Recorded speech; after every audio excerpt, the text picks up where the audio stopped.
chance, dude. You are not. Yeah, okay, dude.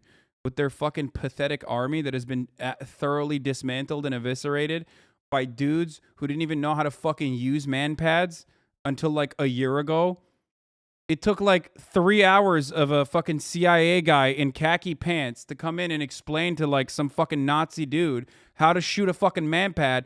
And then now Moskova's down. Now fucking Russian warships are getting fucked. Russian tanks are getting obliterated. And you're over here being like, yeah, no, Russia is totally going to fucking destroy even fucking like what?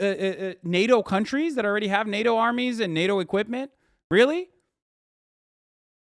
It's crazy.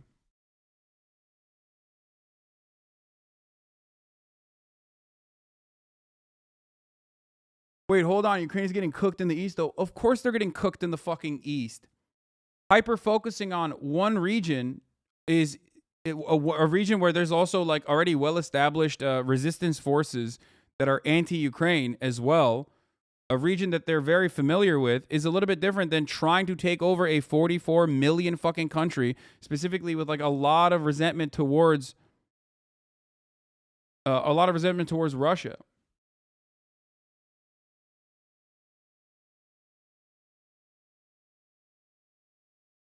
It's evident you are not following the military developments on the ground. You are still talking about Russia being eviscerated as if we're in the first month of the war. They've been winning nonstop for months. Yeah, dude. Gigantic dubs. Russia is weak, can't even beat Ukraine. Also, Russia is going to take over Europe. Europe is quite the double thing. It doesn't even fucking matter. Okay? But ultimately, Russia is gaining more ground in eastern Ukraine. Russia is gaining more ground in eastern Ukraine.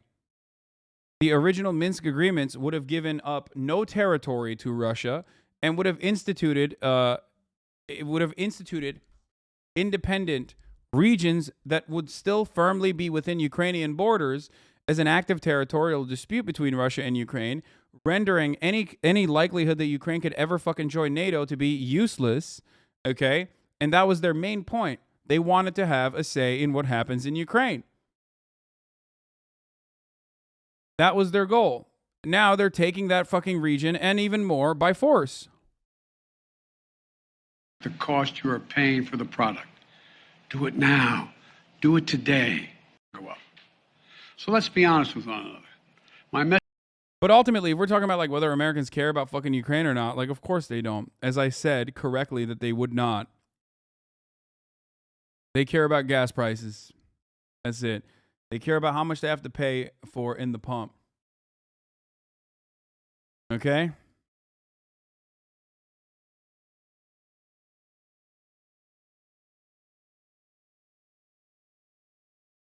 And not only that, but like, so the OG Minsk agreement is a real missed opportunity in your opinion. I do think that the Minsk agreement would be fundamentally better than the current predicament.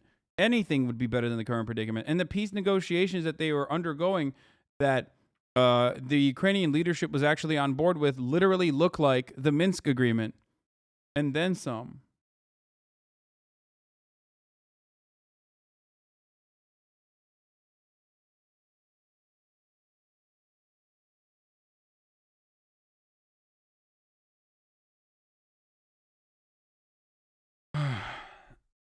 And also more appeasement. Yup, worked before. Motherfucker, if you're not down with the nuclear holocaust, you can't make statements like this. This is my original assessment from day one, is like the opposite of appeasement is war. Okay? And that's precisely what you're fucking advocating for without actually advocating for it. You are, in the words of John Mersheimer, leading Ukraine down the primrose path. And you have no fucking interest in that. You don't have the balls for nuclear holocaust. You don't want nuclear holocaust to happen. But you have no problem fucking throwing Ukrainian bodies at as a destabilizing force that also makes a fuckload of profits for the military-industrial complex against a foreign adversary that you have declared to be a problem and a threat. That's it. These are the terms right now. This is exactly what's going on. And I am not saying just give Russia Eastern Europe. Of course I'm not saying that. Of course. But motherfuckers keep saying appeasement, but like, what's up? There are no NATO planes that are flying over Ukrainian airspace. There's no no-fly zone. There's no boots on the ground military warfare happening with NATO forces inside of Ukraine. So what are you talking about? Why is that not happening? Because Article 5 would dictate that there would be a full-scale assault. There would be full-scale nuclear superpowers fighting against one another. Nuclear holocaust. You understand it for certain things. I mean, remember the conversation that we had a while back where I showed you some polling numbers where like the support for a no-fly zone was like incredibly high, but then a support for sending in American and NATO forces was incredibly low. But those two things mean the exact same thing, and yet people didn't understand that. Why are you still repeating this attitude?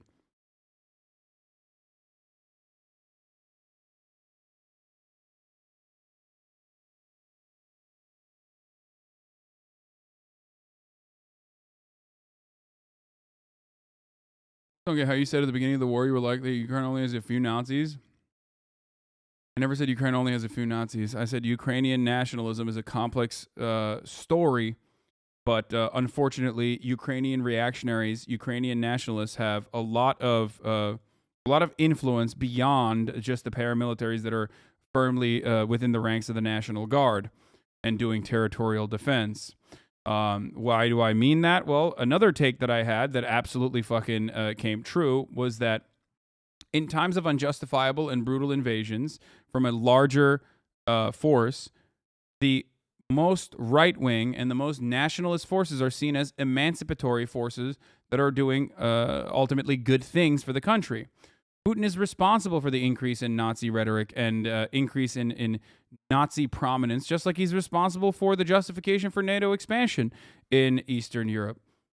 His actions were incredibly idiotic in every fucking capacity.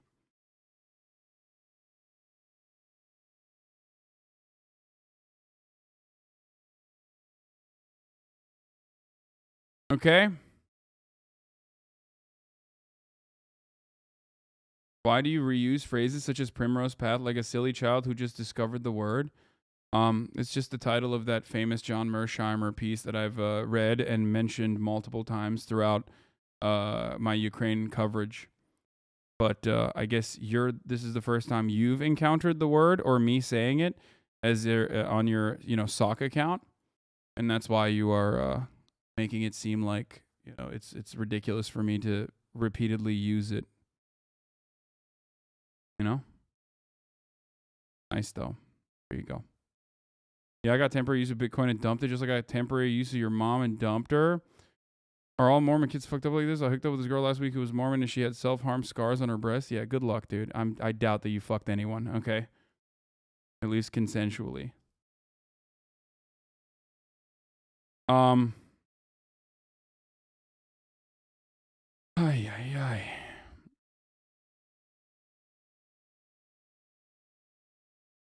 Fucking weirdo. Pacifism is the wrong response to the war in Ukraine by Slavoj Žižek.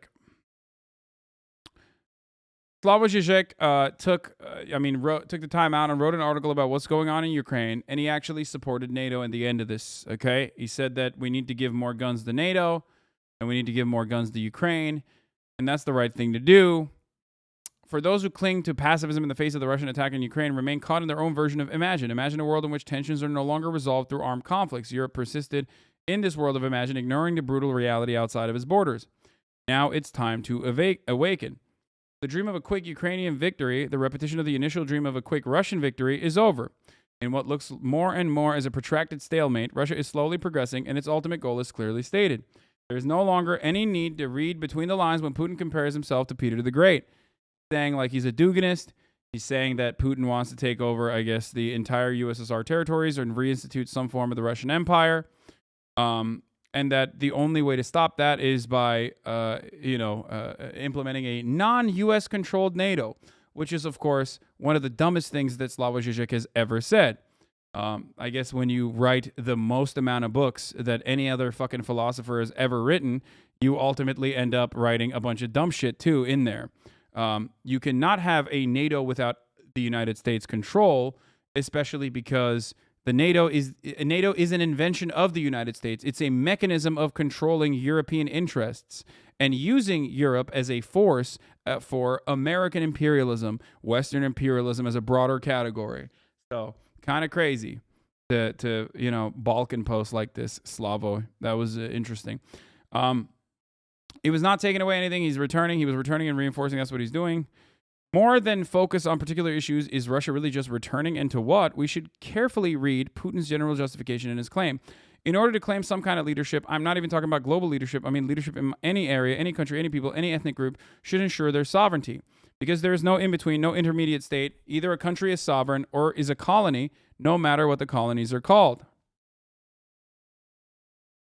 So he's saying there are two categories of state, the sovereign and the conquered. In Putin's imperial view, Ukraine should fall into the latter category. Or he's saying that Ukraine either has to be under Russian control, which is true. That is what he's saying. That is what Putin is saying.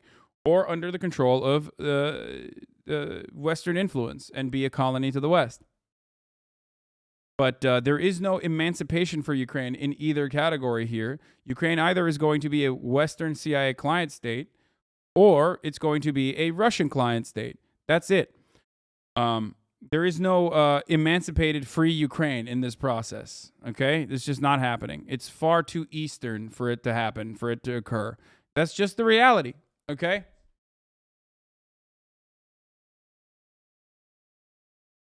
Hassan is the dumbest motherfucker if he thinks Zizek is wrong. I don't. I mean, he would no doubt have his shit pushed in. Fuckboys never learn, I guess. Lol. Oh my god, dude. I love when motherfuckers say dumb shit like this because they ultimately have the exact same approach to like whenever Chomsky says something that they disagree with.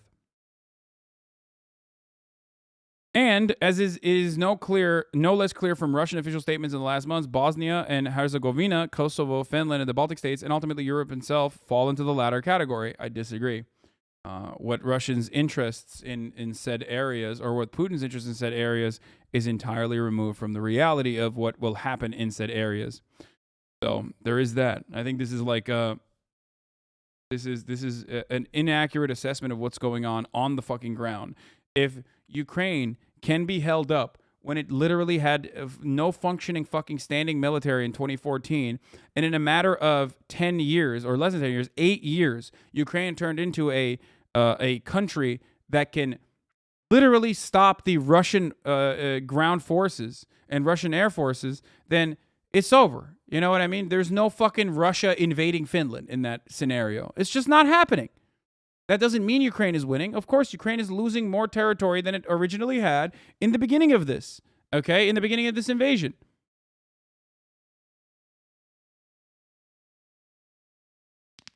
But it's fucking ridiculous.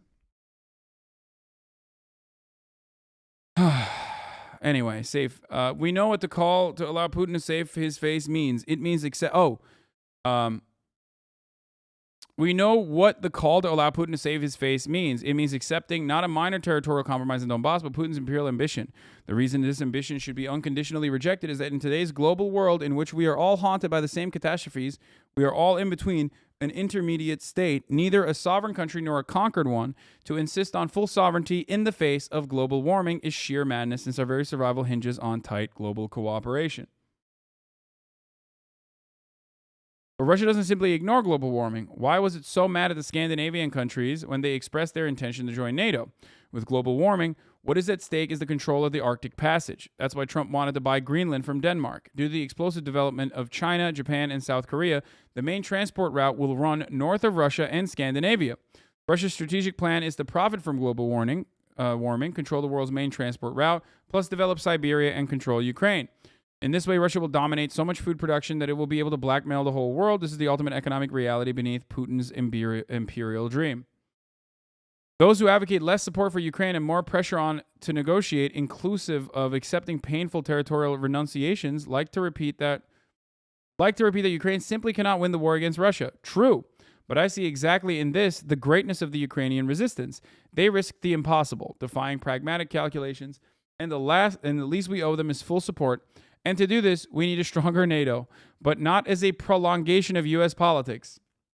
So I don't have a disagreement with a lot of what he's saying. I think his assessment about Russia's territorial ambitions and Russia's global power ambitions are correct. I do, however, disagree with this, okay? This is the fundamental disagreement I have with Slavoj Žižek's analysis here, okay? We need a stronger NATO, but not as a prolongation of the U.S. politics is insane. It's like saying, I want a McDonald's without the fucking Big Mac, okay? It just doesn't work. Then that's not McDonald's. This is such a gigantic contradiction that it denies reality. It denies the reality of why NATO was created to begin with. It denies the reality of what NATO's express purpose is. It denies everything. And that, in and of itself, is something that I cannot overlook.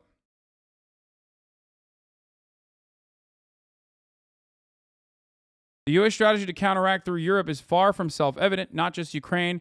Europe itself is becoming the place of proxy war between U.S. and Russia. So he recognizes that too, by the way, which may well end up by a compromise between the two at Europe's expense. No shit. This is the original reason for why European nations weren't exactly as on board with NATO in the beginning, before many, many years of Red Scare propaganda and also global development from Western nations, the Marshall Plan, and also successfully squashing and destroying any kind of communist or even reformist leftist movements, trade unionist movements in European nations, under the auspices of developing a strong and robust defense network in Europe that we now know as NATO. Okay? You get it? Before then, there were plenty of countries that were very much not in favor of NATO expansion or NATO in general in Europe. Why were they not in favor of it? Because they did not want to give up their foreign policy. They did not want to give up their foreign policy and the control that they have over their own fucking foreign policies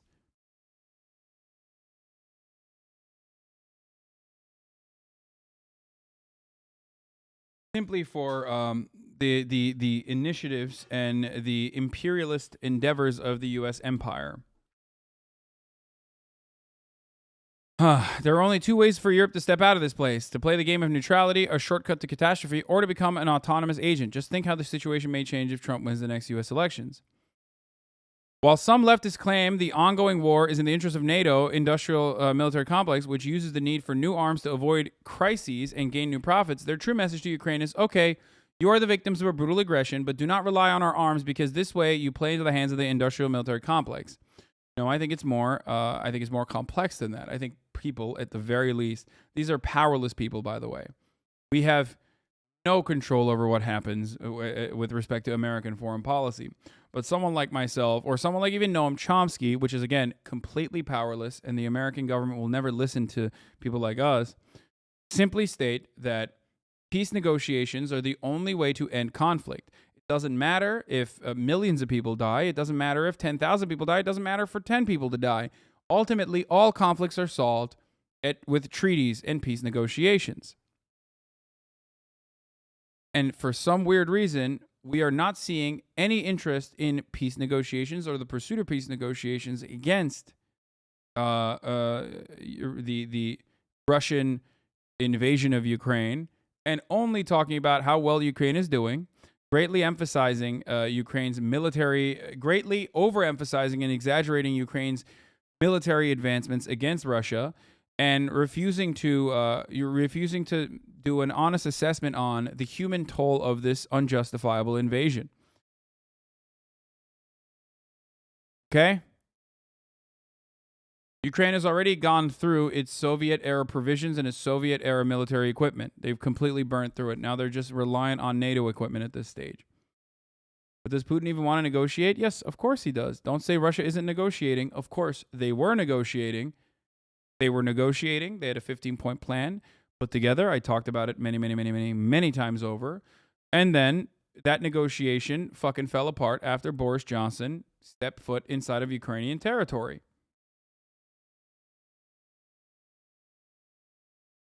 Thank you, Bojo. A man that has absolutely, zero negative repercussions from extending this war.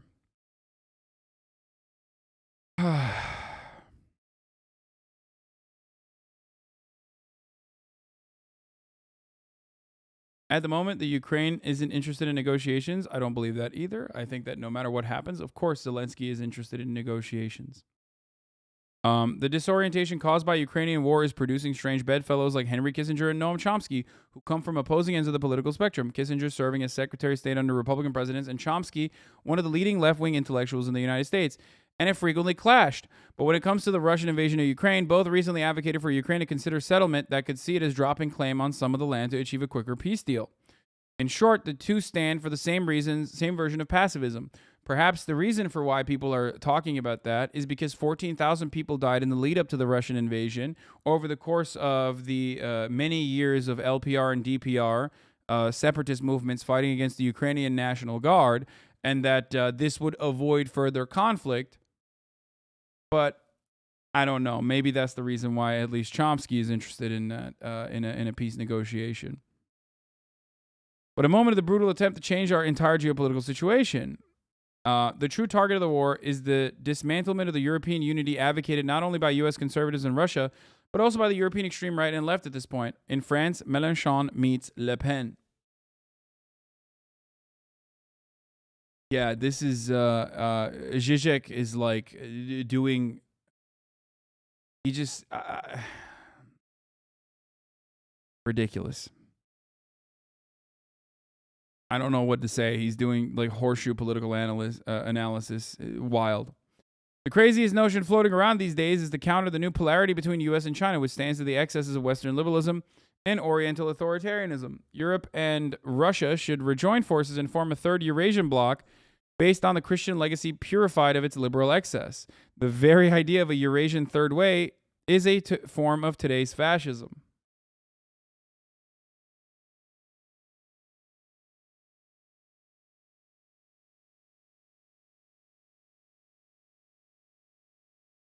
Post this real quick on my Instagram.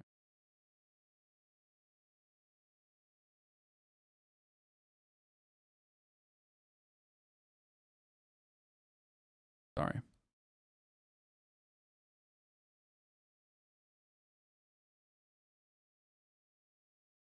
Why does he sound like an unhinged Twitter poster?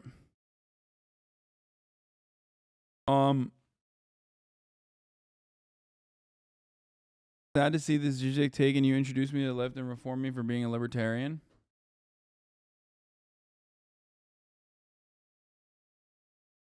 Okay. So what will happen when voters in Europe and America, faced with the soaring energy costs and broader inflation driven by sanctions against Russia, might lose their appetite for a war that seems to have no end, with needs that are only expanding as both sides head for a protracted stalemate? The answer is clear. At that point, the European legacy will be lost, and Europe will be de facto divided between an American and Russian sphere of influence. I think he's grossly overemphasizing Russian sphere of influence. What Russian sphere of influence exists? Is it Mélenchon? Like Mélenchon is under the Russian sphere of influence? It's a ridiculous fucking take. Sorry, it's just fucking crazy.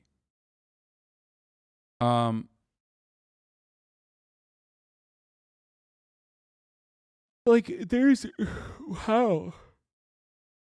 I just don't get it.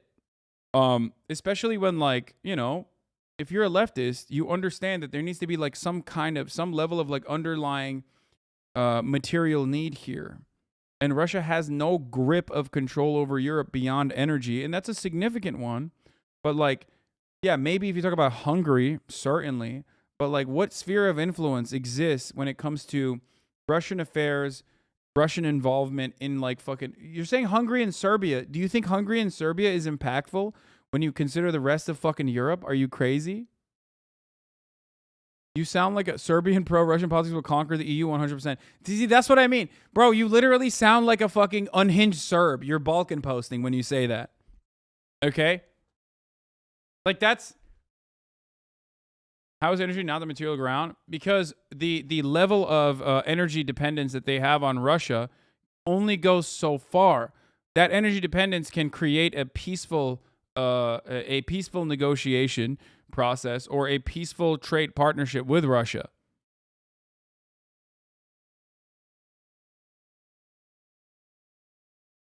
And the country that stands to gain the most from not letting that happen is America and the UK.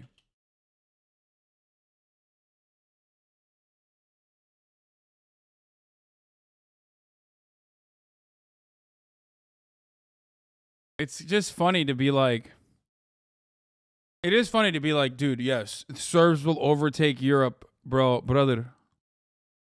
Just you wait, you fucking mother bitch. Fuck you, bro. Anyway. What's absolutely unacceptable for a true leftist today is not only to support Russia, but also to make a more modest, neutral claim that the left is divided between pacifists and supporters of Ukraine, and that one should treat this division as a minor fact, which shouldn't affect the left's global struggle against global capitalism. When a country is occupied, it is the ruling class which is usually bribed to collaborate with the occupiers and maintain its privileged position, so that the struggle against its occupiers becomes a priority. The same can go for the struggle against racism. In a state of racial tension and exploitation, the only way to effectively struggle for the working class is to focus on fighting racism. This is why any appeal to the white working class, as in today's alt-right populism, betrays class struggle.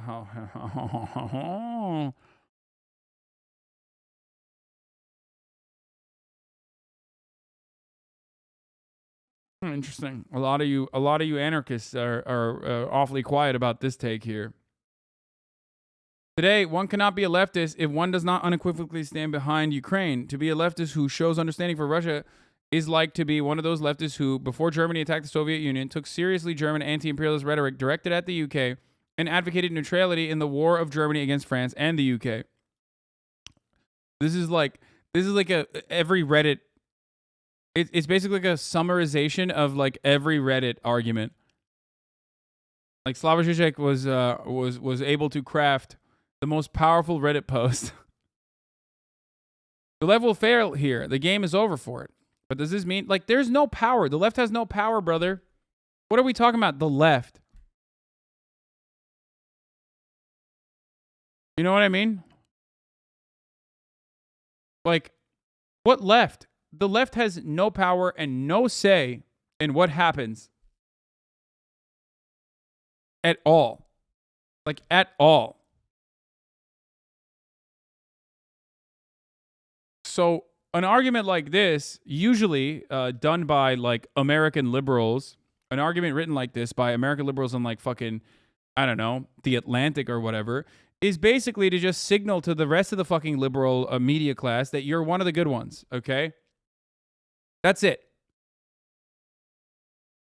Like there is, it's a silly thing to be like the left has to be more united in its support for Ukraine. Like, what do you mean? Like, what if every single leftist came out and was like, dude, I fucking love Ukraine. I want to give Ukraine a nuke. Okay? I want to give Ukraine a nuke. Like, I want to give Ukraine 2 nukes, actually. I want to put boots on the ground. I want, you know, people to fight on the ground. Okay? If you said that, like, what difference would that make? Do you think Brandon listens to the left? Do you think that's how any kind of foreign policy is being crafted? That's it. Fuck it. Yeah. I mean, yeah, I wish Ukraine had more nukes. I wish Ukraine never, I mean, I do unironically think that Ukraine should have never given up the nukes. But yeah, we should just give Ukraine nukes. Let's do it. Okay, I said it. So what changed now? Like, does that mean Ukraine will get a nuke? Will they even join NATO? Will the NATO forces actually end up defending Ukraine? No, they won't. The left is powerless. They have no say in this process. All they can do is analyze the situation. Writing an article like this and being like, the left is so fucking divided on this issue and they should not be divided and they should advocate to give more guns to Ukraine is a silly one, especially considering that, like, pretty sure that Slavoj Žižek would agree with this. Like, there is no say, there's no power. The Ukraine is going to get as many guns as is going to get, as much as America and specifically the UK see fit. Okay, that's it. Nothing more, nothing less. Just like at the top of the hour, you get a 60-second ad break. That is what I have seen fit for you. However, fear not, you can actually avoid said ads at the top of the hour when they come at the top of the hour every hour. How can you avoid those ads? Well, by subscribing, which you can do for $5 or for free with a Twitch Prime. Or you can get gifted a sub if you're lucky. But you should make your own luck if you're not by subscribing with a Twitch Prime, like I said, because it is free, ultimately. Here's the 1 minute ad break now.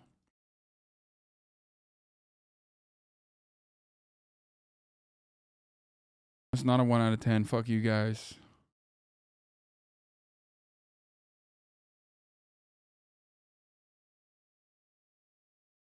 As many commentators noted, two things cannot but strike the eye in this rather obvious Freudian slip. Oh, in his speech in Dallas, he talks about the Bush speech, criticizing Russia's political pacifism. The ex-president said, the result is an absence of checks and balances in Russia and the decision of one man to launch a wholly unjustified and brutal invasion of Iraq. He quickly corrected himself, of Ukraine, then said Iraq anyway, to laughter from the crowd, and added 75, referring to his age. Many commentators noted two things cannot but strike in the eye of this rather obvious Freudian slip. The fact that the public received Bush's implicit confession as that the U.S. attack on Iraq ordered by him was a wholly unjustified and brutal invasion with laughter, instead of treating it as an admission of a crime comparable to the Russian invasion of Ukraine, plus Bush's enigmatic continuation of his self-correction, Iraq anyway. What did he mean by it? That the difference between Ukraine and Iraq doesn't really matter? The final reference to his advanced age doesn't affect in any way this enigma. But it's dispelled the moment we take Bush's statement seriously and literally. Yes, with all the differences taken into account. Zelensky is not a dictator like Saddam. Bush did the same thing as Putin is now doing to Ukraine, so they should be judged by the same standard. On the day I'm writing this, we learned... Wait, what? Where is he going with this? So while... Bro, this is the same man that said we need to have a non-U.S. involved NATO in this article. What? This is a very weird article. I don't know why he wrote it like this. I mean,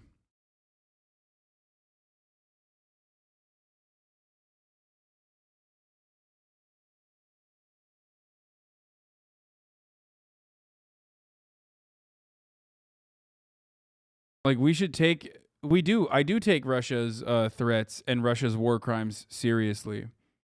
Right? Like, this is not something I take lightly. If you've been in here for long enough, you know this already, right? Like,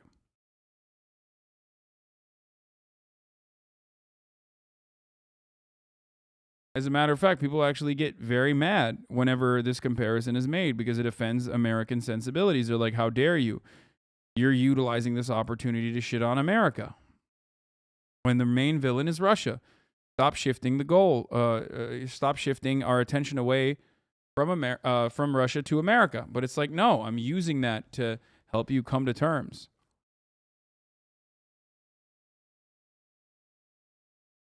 with America's horrifying actions.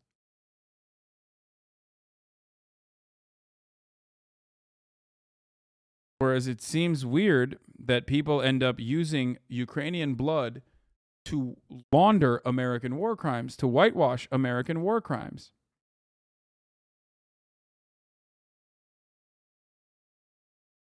It's kind of strange. So while putting Bush on a trial is no less illusionary than bringing Putin to the Hague Tribunal, the minimum to be done by those who oppose Russian invasion of Ukraine is to demand Assange's immediate release. Ukraine claims it's fighting for Europe, and Russia claims it's fighting for the rest of the world against the Western unipolar hegemony. Both claims should be rejected, and here the difference between right and left enters the stage. What? Bro, this is the weirdest conclusion for any article. What the fuck?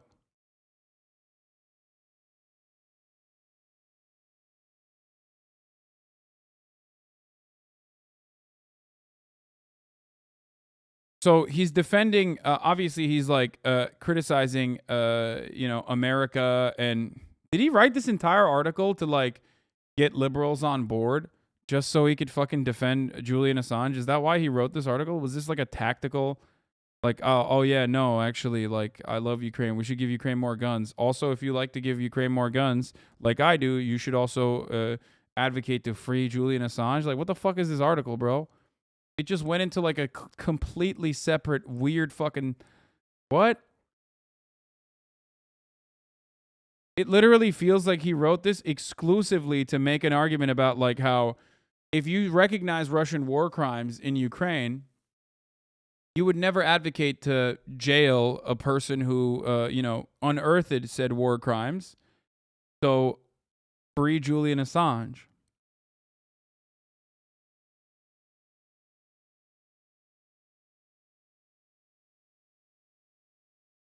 He literally spewed Kremlin conspiracy of the sniper killings being an inside job when he used the hoax phone call as evidence.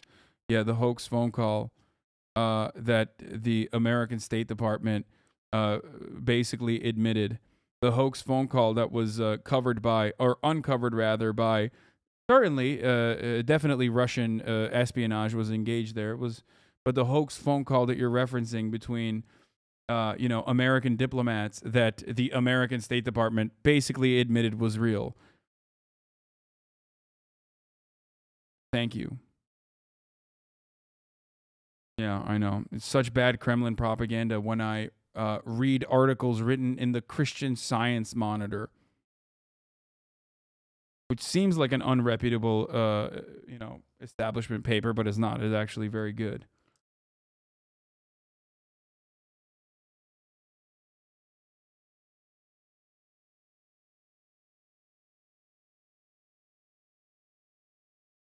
Interesting.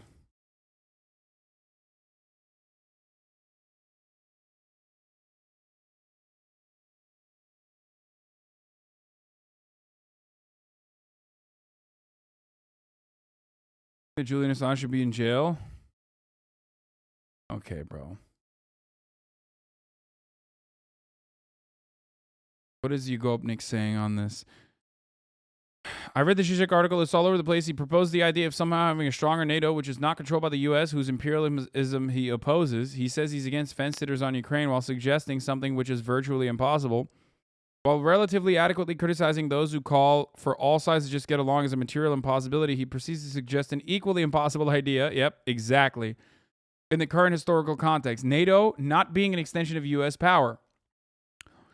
In effect, doing what he is doing, accusing others of doing. My boy's an incredible philosopher, but damn, he does suffer from the hot take syndrome, and it shows regularly in analysis of his current interstate affairs. No, I think he was just like trying to fucking launder a take about Julian Assange's emancipation in a Western media outlet, and recognizes that the only way that he could couch that is under like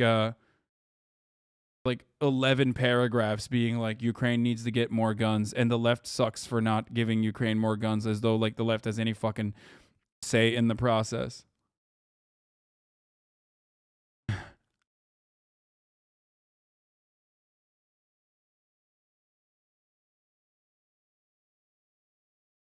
Real or you in denial? What do you mean? No, I mean I think his take is just everything we've heard before from liberals. It's surprising coming from Zizek. Yugopnik over Hassan. Well, Yugopnik and I agree on this. I mean, I already said exactly the same things that he said. The inherent contradictions within the main fucking point being, oh, like non-American NATO is like a larger impossibility than anything else, than the war coming to a peaceful conclusion out of nowhere.